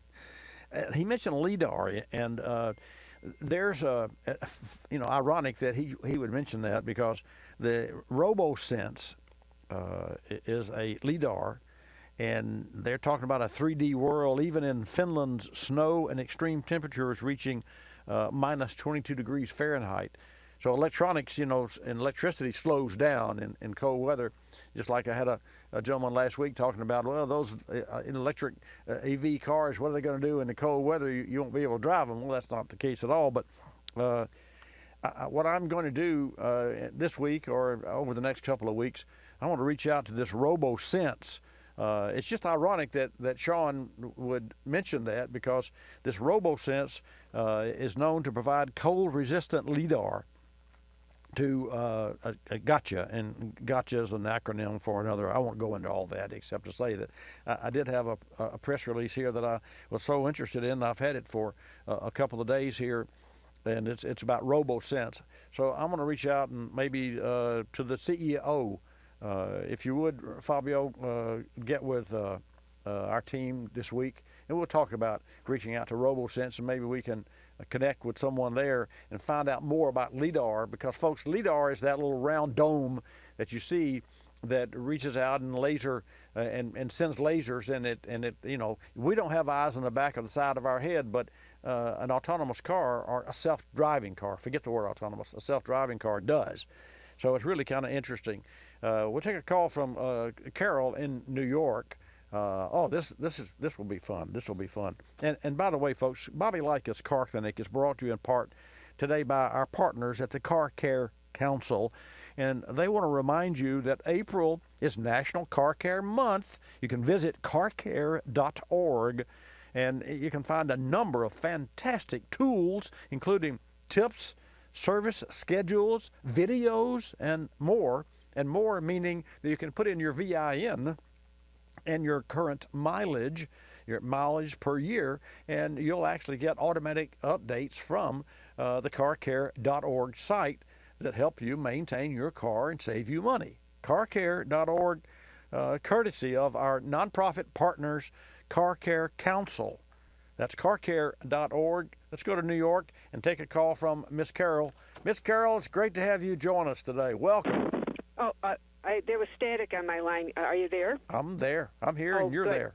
Good morning. Thank you for taking the call. And I didn't want to miss the opportunity to wish you a happy Easter. Oh, thank you so much. Right back at you. I really appreciate my wife and I have been invited to go over to a friend's house in our neighborhood that have seen fit to adopt us, I believe. So every Thanksgiving, and this is the first Easter, but for several Thanksgivings in a row, they invited us to come over, and they invite their special friends, and we've gotten to know these people. And so I'll think about you tomorrow. We're there at 3 p.m. to have a great time and to enjoy the day. And I thank you so much, and right back at you. A happy Easter to you. What can I do for you today? Yes. Well, I just wanted to say I'll be spending the Easter day with my daughter's in-laws, and she has a new baby, which at 4:49 this afternoon, the baby will be 1 week and 5 days old. Well, how cool is that? Yes. That is really So something. I didn't want to dwell too much on personal things. So let me say this. A friend of mine lost his son, 40 years old, I think, or in the late 30s. He'd suffered with cancer for 2 years. And dear. he passed this week, and he passed one day after his son's birthday. And his son, I think, is 6 years old. and so he lives in Chicago, and we all think that it's if possible, and I guess anything's possible. He just refused to pass on his son's birthday, which I think is really was a blessing. So when you mentioned that, I couldn't help but think of Justin and my good friend John and Georgine. They're just dear friends of ours, and they're suffering a loss. We've got a break coming up, but let's get into our conversation, and then we'll hold you through the break. What can I do for you today? What's on your mind? My 2018 Subaru Forester, they have brand new tires, of course, and I wasn't all that crazy about the way they handled the snow this past winter. Mm-hmm. But I certainly can't afford to go out and buy new tires when these are like only 10. Car payment number 10 coming up in May.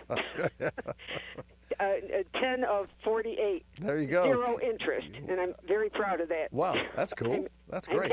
I have a good FICO score, so I managed to snag that. Whatever. Great. Okay, so when I go to buy new tires, I happen to... So let me interrupt you because Fabio just interrupted us. So there's the music. We have to have it's a hard break, and we're very timely. So you stay there, and folks, don't touch your dial. Carol and I'll be back. Talking tunes? No, not the ones on your radio. The ones that allow you to reprogram your vehicle's factory computer without even popping the hood. The result is more power, more torque, and a better overall driving experience. We recently sat down with Jim McGinn, Vice President of Marketing for Power Tech. Jim touched on some of the additional products Diablo Sport has to offer. In addition to the Diablo Sport lineup of tuners, Diablo Sport also offers Jammer cold air intake systems and Hooker Blackheart exhaust kits. These kits work in concert with the Predator 2, Intune i3, and Trinity 2 programmers to deliver increased fuel economy, mileage, and overall performance for your gas truck or SUV. Folks, Diablo Sports performance products make the perfect holiday gift, and now is a perfect time to buy with their holidays savings. How cool is that? You get up to 20% off SRP on their extensive lineup of premium performance products. Learn more at DiabloSport.com. That's DiabloSport.com. You're listening to Bobby Likis Car Clinic. More than 1 million wild animals are killed each year illegally. Poaching is a major threat to our country's wildlife. I'm Tom Barry. I'm an actor with a desire to preserve living space for wildlife. The Humane Society Wildlife Land Trust does just that.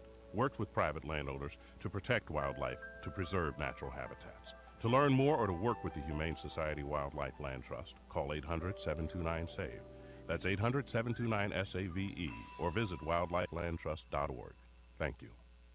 Did you know 26 million Americans have kidney disease and most don't know it? The day I was diagnosed, I didn't know what to do. I called the National Kidney Foundation, and the young lady who answered stayed on the phone with me and walked me through step by step. She too was surviving kidney disease, and she showed me there could be life after kidney disease. Visit the National Kidney Foundation at kidney.org. Now you know.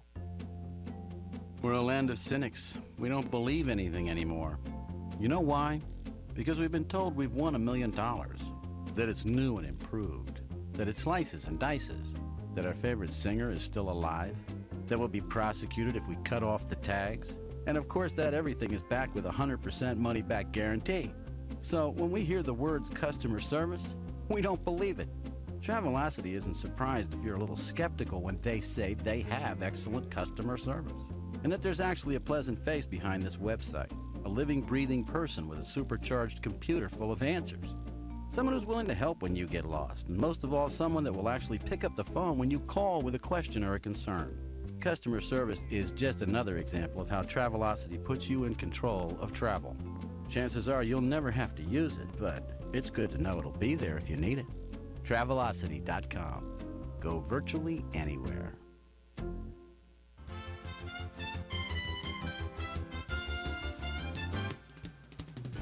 And now back to Bobby Likis Car Clinic and your host, Bobby Likis. And welcome back to this segment of Bobby Likis Car Clinic. Thanks for tuning in today. And just remember that every Saturday from 10 till noon Eastern Time, we come to you. And not all of our stations air both hours. We're from 10 till noon. So regardless, if you want to tune in any specific hour, you can go to Watch Bobby Live, which is our Google YouTube channel. and we are live there in HD, and it's video.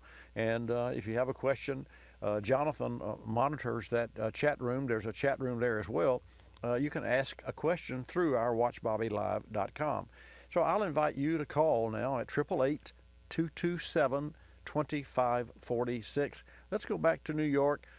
Carol is with us, and she drives an 18 Forester. So you're 10 payments into the 48. Into the 48. Well, hey, before you know it, it'll be paid for. Then you'll be ready for another. No, I might be dead before then. I doubt that. I thought my CRV was going to be the last car I bought. I didn't think I was going to live this long. Yeah. So Carol, a quick Yes, story. Okay, so I mentioned to someone that I'm thinking of buying tires for next winter, and they sort of forewarned me and said, well, you might have to replace some sort of computer or something that is regarding the tires. And so, never having driven a car with this sophisticated computer, ability, I just thought I would ask you if a car salesman was going to try and talk me into something that I didn't really need. And what is it about a computer and the tire? I know that they're supposed to keep track of air pressure and different things, but what is it if you replace a tire? Okay, well, it's all about tire size and the circumference of the tire. Now, here's what I want you to imagine. Imagine that you've got an orange, and I've got a bowling ball. And we put a mark with a magic marker on the top of each one of those. You put one on your orange, and I put one on my bowling ball, and you turn your orange one revolution. You roll it out. Yeah, I know what you're driving at. Okay, go ahead. No pun intended. That's a good news. Driving. Okay, so one revolution for my bowling ball, I'm going to travel a lot farther than you will with your orange. And so that's not to that severe of case, but that's a good analogy, a description, because it's called rollout. And the rollout is the amount of distance covered by one revolution of an object, a round object, a tire, a sphere, whatever. And this is the first time I have 17-inch tires. I've either had, 15 or 16, but this vehicle has 17-inch tires. Right, but those tires overall may not be any taller than a 14-inch. In fact, years ago we had 13s and 14s and 15s, and in that time we had fatter or thicker or larger tires, the sidewall. So now we're getting into the high performance, low profile, which means that the sidewall is shorter than it was before and skinnier than it was before, and as a result, you can have a bigger tire, a bigger wheel. So what you need to know is not the wheels, not the tire size. I'm sorry. What you need to consider is not that you got 17 or 16 or 15 or 14 or 20-inch wheels. It's the overall diameter of the existing tire and the snow or winter tire that you replace that with. Most people buy an extra set of wheels and just keep the winter tires, as I understand it. I mean, I don't do that because I live in Florida. I don't need to. But in your case, many people will buy a set of winter tires and have them mounted on wheels and keep them in their garage. In fact, I did that for a couple of years, well, and there it was you go. a pain. But Yeah. I've always had not very aggressive, but an all-weather radial, right. Which is a low-profile tire. Right. Which so that's what I was going to look for, because I did that for like 2 years. In fact, I even got lazy and drove a snow tire all summer long. Oh, wow. But I knew I was getting rid of the CRV. That was the only reason why I did it. Well, I don't think there's any harm in I mean, there's no harm in it except that, I don't know what the difference in ride would be. But anyway, so here's a bottom line. For you to know, even if you put the same size tire on that vehicle and mount it on the same wheel, the overall circumference could be a bit off from what's on the car currently, depending on the design of the tire. So if it's a quarter of an inch bigger, or diameter, not diameter but circumference, it covers a quarter of an inch per revolution. That's really not that big a deal. I mean, it is if you're in race car, NASCAR, because they make a tire bigger by adding pressure, which any car will do, and they go in half-pound increments of half psi if they want to stagger the wheels and they want to make it pull to the left or right or tune the chassis, as they say. But getting back to you, what I would do at operating pressure, let's say at 32 psi, which is a good, you're okay? Yeah, that's, okay. I think it's my phone that was doing that static. Okay. So at 32 psi, you got the car jacked up and you've got a tire and you measure the circumference, and then when you put the other tire on, you have the guy that's going to install it also measure that circumference, and if it's close, don't worry about it. If it's off, you do not have to buy a computer. Your computer can be reprogrammed and recalibrated, but only if there's a significant reason to do so. So don't worry about it, because when you go from all-weather tires to specific winter tires, and they're the same size, you're not going to affect the calibration of that vehicle. You're not going to exceed the threshold that would cause you and force you to recalibrate the speedometer. And even if you had to recalibrate the speed of the powertrain, that doesn't mean you buy anything. You just have that recalibrated. That's not, you don't buy anything. Good to know. Okay. There's no purchasing of anything new. No. Well, you may have to, pay to reprogram it. But like you've heard me talk about, I'm sure. Yes. Diablo Sport. And where we have tuners, and we install tuners. It's a software that you hold in your hand, you plug it into the data port of the car, and you modify the settings of the factory, which increases the horsepower, and because it changes the fuel curve and the timing curve and what have you. Well, when we do that, the little flash programmer will come up and say, what kind of fuel are you going to use, low octane or high octane? Well, obviously you always pick the high octane, that way you can get the most power. Then it says, will you be changing the rear gear ratio or the tire size? And so we say no, because we didn't change that, but if we had, we can change it. So that tuner, of course, is for GM and Ford and Chrysler and Jeep products, so it's not for your Forester, your Subaru. But that's how simple it is. Of course, not that those things are simple to use, but they're not simple to create, because that's what the company does. So anyway, that's what that's all about. So any reputable tire dealer that's been around many years would be capable of reprogramming it if it was necessary? No. Oh. No, they sell tires for a living. You have to go to a master ASE certified shop or the dealer, and to have that performed. And here's what you need to know, Carol. You don't have to do anything to start with. So what you have to do is to know the calibration of your vehicle as it stands. And here's how easy that is. What you do is you go out and the mile markers on the interstate. You're familiar with that, right? Yep. Okay. So you're going 60 miles an hour. So you check and you start at one point and you go 60 miles an hour, and in 10 miles you cover 10 of those lollipops, or 10 of those mile markers. And you look at your odometer, and let's say that you've got 5,001 mile, and you go 10 miles on 10 of those, and you don't have to go 60 miles an hour, but you can do that. And so in 10 minutes you've gone, so now you have 5,011. If you start ahead with 5,001, you got 5,011 at the mile marker. Those mile markers are exactly by the distance covered 1 mile apart, and you can check your speedometer. In our area, these delineators, I guess they're called, I'm not sure, but every 1/10 of a mile, it'll say, you've gone, and it'll say 50, like if you're on a particular highway, right. 50.1, 50.2. Oh my goodness, I can't imagine how much it costs to install all those. Well, I wonder why they do that. I'm curious. I've never seen a 50.1. I mean, now I've traveled, East Coast to West Coast. I was just giving that 50 as a thing. Yeah, I know. The 0.1, 0.2. 0.2. Yeah. I'm surprised at the pointed My theory is it's for emergency medical, for the police, state troopers, emergency vehicles. That's what I was thinking. I agree, and as you were saying that, you beat me to the punch. That was the only reason that you would care about the point here, point there, point there. But what is so good about that is you don't have to go 10 miles. You can click on at, and watch your odometer when it clicks over to a tenth, and you look over, and you go 10 tenths, and you've got 1 mile, and check your speedometer.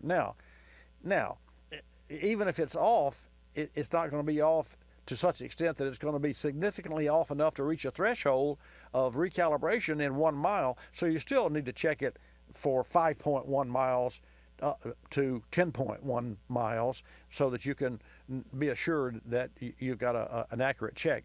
So that's what I wanted you to know. So you're not going to have to buy anything. Your tire dealer's not going to be able to reprogram the vehicle, and you're probably not going to need to reprogram it, but you do need to understand how to check it physically on the highway. And that's a good thing for everybody to do, because let me tell you, if you put a larger set of tires on the vehicle, now your speedometer reads slower, because the 60 miles an hour is no longer 60 because you're covering more ground per revolution, but the car doesn't know that. The speedometer doesn't know that because it's calibrated with the existing wheel and tire size, overall diameter. So you can be going, and if you tell the officer that stops you, well, I just got a big set of tires and the speedometer's off, they probably would let you go, but they say, well, let me look at your tires, because I know I've used that excuse I was before. thinking, as you were talking, I was thinking about the police, Yeah. being stopped. Yeah. I know. I lied to a cop one day. Yes, I was a kid. I was a young guy. I was speeding. I shouldn't have done that. Now that I look at it, but I got stopped for speeding, and I pulled over. And I was driving a hot rod. It was the first 63.5 high performance 289 Fairlane in the state of Florida. Wow, Fairlane. Yeah. Oh, yeah. It was a beautiful car. I wish I had the car today. They're big, aren't they? And no, this was a small size. This was a Galaxy was the big one. And so I have a state trooper that pulled me over, and I can see him now. And he was a well-known. Anyway, he stopped me and pulled me over. When I stopped, I raced the engine up, and then I got out of the car, and walked back there. I understand you don't walk back there anymore. And I said, my accelerator pedal stuck. Right. Oh, I mean, really, what a dumb thing to do. But hey, I didn't know any better. I was a dumb kid, and I wasn't dumb. I just was, So he said, "Well, I hate to do this. I'm going to give you a ticket." He said he did or did not? He did. Right. Yeah, he did. Yeah. It wasn't the first ticket. It wasn't the last one that I got. So I don't get tickets any longer. Knock on wood. I heard that knocking. Okay. I got to let you go. I got other things to do here. Again, Happy Easter. Happy Easter to you, Miss Carol. Thank you so much. Bye. She's a nice lady. So she's got a stick shift, a standard transmission Subaru that she ordered special. And she wasn't really happy with it to start with, but she seems to have come around. Now, Fabio, you think so? Yeah. She was, funny. Hey, folks, wanted to let you know that Bobby Likis Car Clinic is brought to you in part today by K-Seal, which is the one-step permanent multipurpose system for coolant leak repair, including head gaskets, engine blocks, water pumps, and, of course, radiators. You can learn more about the great sealing power of K-Seal at kseal.com. It's a great product. I use it in my service shop, and I've saved a few people a lot of money without having to get rid of a car that was so old that it cost more to fix with a blown head gasket or a cracked block, obviously, than what the car was worth. And the first step would be the K-Seal, which, without exception, to date, has been the only step taken because it worked that well to seal up the crack or the leak or the break or whatever it is that leaks within an engine that you don't want to know, because if you take it apart, now you're spending a lot of money. kseal.com, check them out.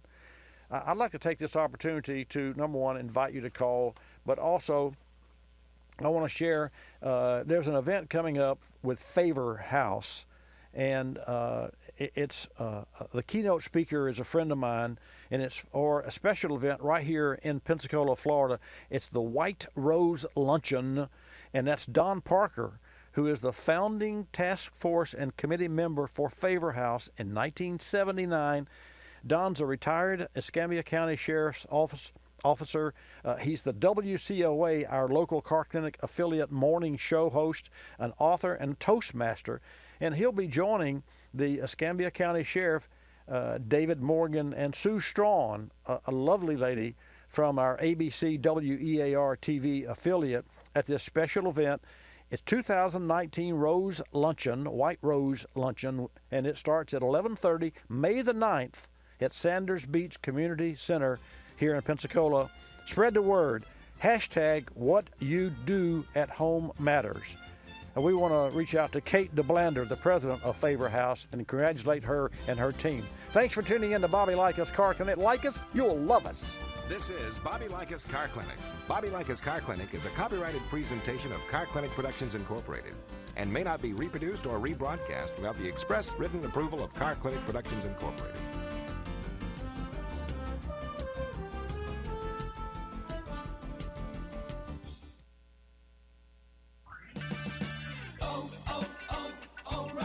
When you're looking for quality auto parts, shop O'Reilly Auto Parts. With thousands of parts and accessories in stock and online, you're sure to find what you need with quick in-store delivery for those hard-to-find parts and accessories. Shop your local O'Reilly Auto Parts store or O'ReillyAuto.com. Better parts, better prices every day. O'Reilly Auto Parts. The Car Care Council reminds you that April is National Car Care Month. It's a perfect time for a thorough check of various vehicle maintenance items: brakes, battery, tires, cooling system, filters, headlights, the exhaust system. These are just a few things to consider. Visit carcare.org to find out how you can best keep your vehicle safe, dependable, and on the road longer. It's National Car Care Month. Are you car care aware? Learn more at carcare.org. That's carcare.org. You're listening to Bobby Likis Car Clinic. Ricey Outfitters, I'm Tina. How can I help you? I'd like to place an order. Great. Which item? The cotton roll neck sweater, large. Okay. Periwinkle, Loden, or caramel? The caramel, please. The what? I'd like it in caramel. Oh, the caramel? Yeah, that's what I said, Tina. Actually, you said caramel when it's pronounced caramel. Can't we just call it yellow? No. Everyone knows the best part of a Milky Way. They just don't know how to say it. After all, it's our caramel. It's caramel. Ugh, that makes a Milky Way great. You start my morning, you stir in my soul, you warm my heart, make me feel whole. Your aroma calls me, it starts my morning. Happy morning, your name is Folgers.